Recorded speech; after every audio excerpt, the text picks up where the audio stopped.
Hola estudiantes, ¿qué tal? Bienvenidos a mi quick lesson, ¿verdad? Today we're just quickly going to touch on nouns and noun gender. As you well are aware, nouns contain gender, either masculine or feminine. Some are easy to determine which gender is. For example, the ones ending in O, 98% of the time are masculine, and then the ones ending in A are feminine 98% of the time. Of course, there are exceptions like la mano, el tema, for example. Well, the feminine nouns we're going to discuss today end in they're static endings, which means these will never change. These are always going to be feminine nouns. I can't think of any that are an exception to the rule. But the suffixes we're going to be talking about today are ción, words that end in ción, words that end in dad, and ones that end in umbre. Let me go ahead and show you some in this quick lesson. The first set we're going to cover are ones that end in ción. Check this out.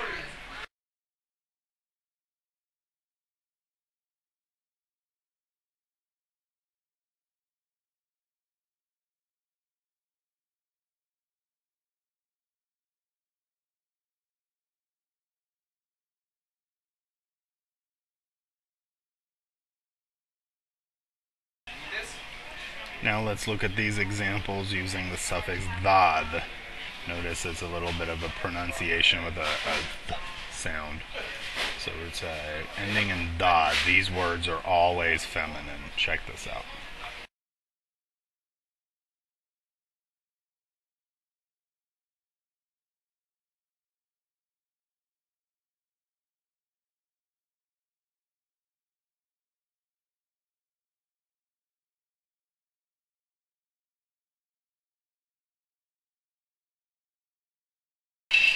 And finally, we have ones that end in umbre. This suffix isn't too common, but nevertheless it appears in Spanish and it is always feminine.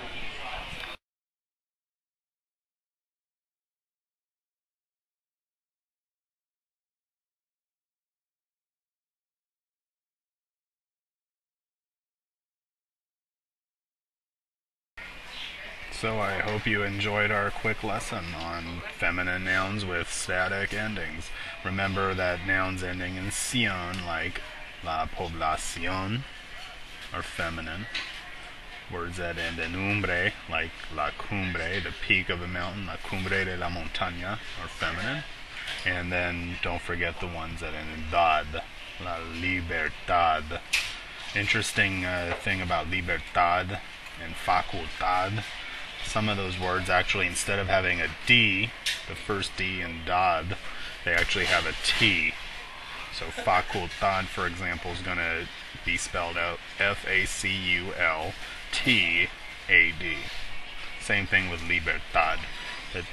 In those cases, the T actually makes a very similar sound to the D. So, muchísimas gracias y nos vemos luego.